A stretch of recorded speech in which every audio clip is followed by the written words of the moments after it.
Hello, dear children. How are you all? Hopefully, you all are happy, healthy, and excited for today's story. So, without delay, let's begin. In a large industrial town, there stood a huge factory known for its discipline, machines, and hardworking staff.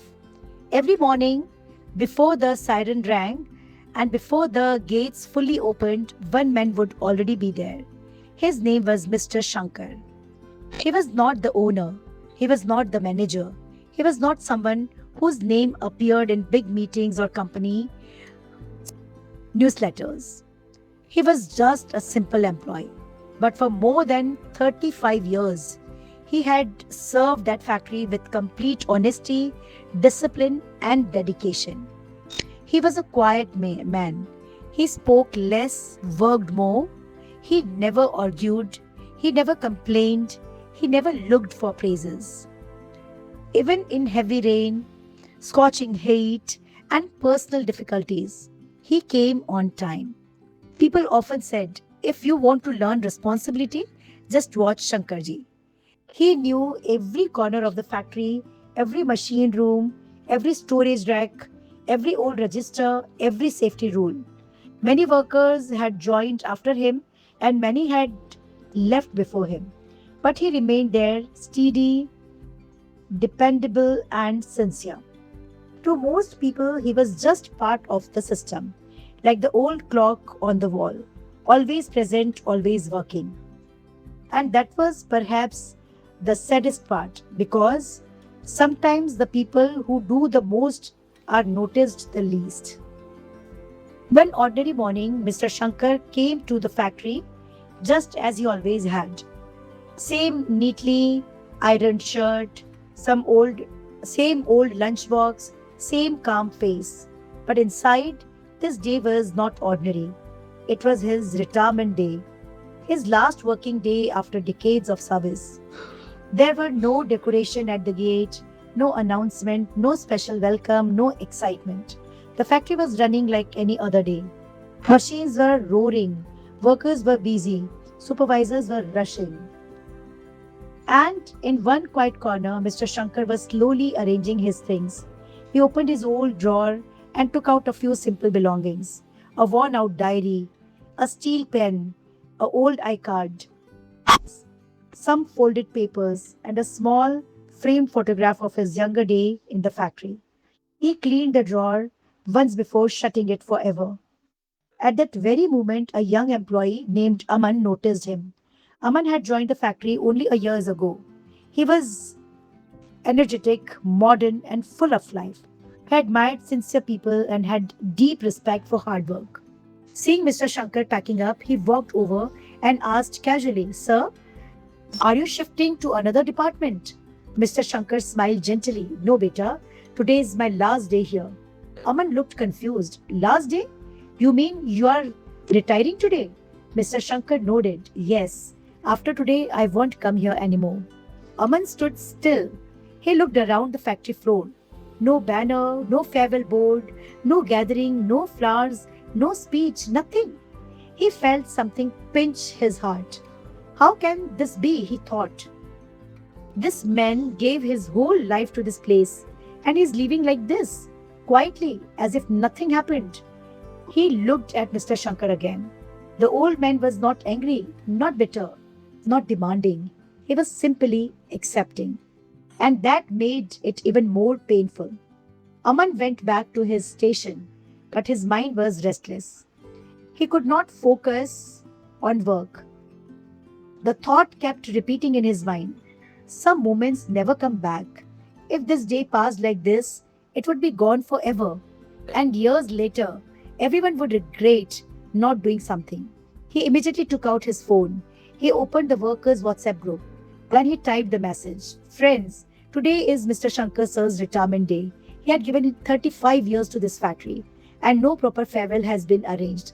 We cannot let him leave like this. Let's do something small but meaningful before he goes home today. At first, only a few people saw it. Then one person replied, You are right. Another wrote, Count me in. Another, What can we arrange quickly? Suddenly, the group became active. Aman quickly took charge. One colleague said, He would bring a green plant from the nursery outside the factory. Another side, he had an old team photograph of Mr. Shankar from a staff event and could get it printed in a large frame from a nearby shop. One young worker said, I have a guitar at home. I'll ask my brother to bring it. Another volunteered to prepare a short speech. Someone arranged a simple farewell song on the phone speaker. One person said he would collect a small contribution from everyone for a gift envelope. Another suggested, let us line up at the exit gate and surprise him. Within just a few hours, what seemed impossible started becoming possible. No expensive arrangements, no grand budget, no official order. Just one thing, a sincere intention, and something that is enough to create magic.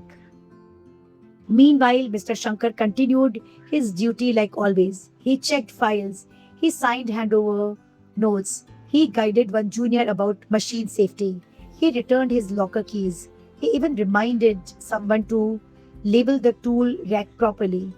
Even on his final day, he was thinking only about the work. By evening, the sky had started turning golden. The factory siren rang. Workers slowly began shutting machines and cleaning their station. Mr. Shankar took one last look around.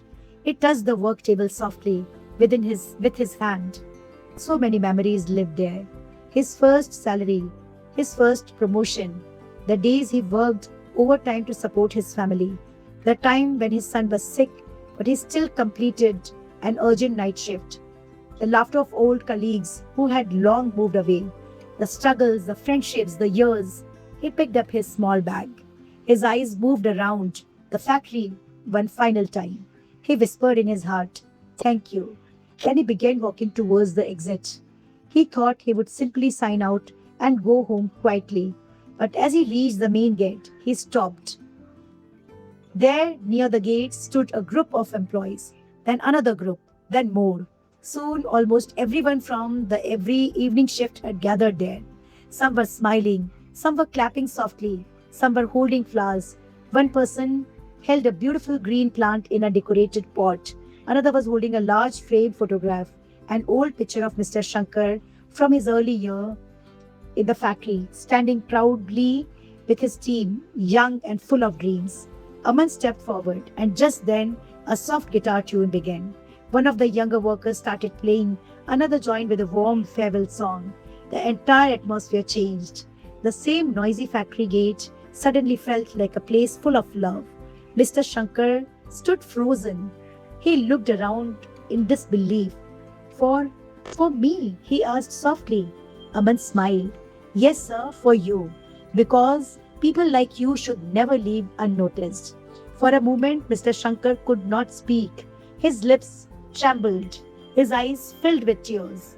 Not tears of sadness, but tears of being seen, of being valued, of being remembered. And that feeling is priceless. Aman then gave a short speech. He said, Today we are not just saying goodbye to an employee. We are saying thank you to a man who taught us discipline without shouting, dedication without showing off, and responsibility without seeking reward. Some people do not make noise, but they leave a deep impact. Shankar sir is one of those people. Machines can be replaced, system can be changed, but people with values like his are rare. Sir, maybe this farewell is small, but our respect for you is very big. Everyone clapped. Some workers wiped their eyes. Then one senior colleague spoke too. He said, Shankarji never asked for attention, but maybe that is why he deserved it the most. Then the frame photograph was given to him. Mr. Shankar held it with trembling hands. He looked at his younger self in the picture and smiled through tears. Then they handed him the plant. Aman said, Sir, this plant is for you, for your new life. Just like you gave your years helping this place grow. May your coming days grow with peace, health, and happiness. Mr. Shankar pressed the plants close to his chest as if it was something sacred. After a few moments, everyone requested him to say something. At first, he shook his head. He was too emotional, but then he gathered himself and spoke slowly. His voice was soft, but even word carried weight. He said, I came to this factory as a very young man. I did not have much education, much confidence, or much money, but this place gave me work, dignity, and ability to raise my family. I always believed that if you do your duty honestly, life will respect you one day. Today I'm living with more than salary, more than memories. I'm living with love. And for that, I'm truly grateful. Then he looked at Aman. His eyes rested on that young boy with deep affection. And he said something that no longer forgot. Beta, big gifts are not what make life beautiful. It is small efforts done with a pure heart that people remember forever. Silence spread for a moment, the kind of silence that carried truth. Then everyone clapped again, this time louder than before. That evening, Mr. Shankar did not go home as a forgotten worker. He went home as an honored human being, with a plant in his hand, a framed memory in his arm, music in his ears, and gratitude in his heart. His family was shocked and emotional when they saw the gift and heard what had happened. He kept that framed photo in living room, and every morning he watered that plant with smile. But the story did not end there. Something changed in the factory too. After that day, people started becoming more aware of one another. Birthdays were noticed, retirement dates were remembered, achievements were appreciated, quiet workers were respected more, all because one young employee refused to let an important moment pass unnoticed. Aman did not spend a lot of money. He did not organize a luxury event. He did not do something impossible. He simply cared. And care, when expressed at the right time, can become unforgettable. So, this is all about our today's story. What we learn from today's story? We learn that never let the people who gave their best live in silence. True respect is not shown only through grand celebration, but through thoughtful gestures made from the heart. A small effort of kindness can turn an ordinary day into a lifelong memory. Appreciate people while they are still present, because gratitude delayed is often gratitude lost. This is all about our today's story. Hopefully, you all must have enjoyed today's story. Please share this story with your friends, relatives, neighbors, cousins, school friends, everyone. Do subscribe to our channel. We'll meet tomorrow with a new story. Till then, take care. Bye bye. Lots of blessings.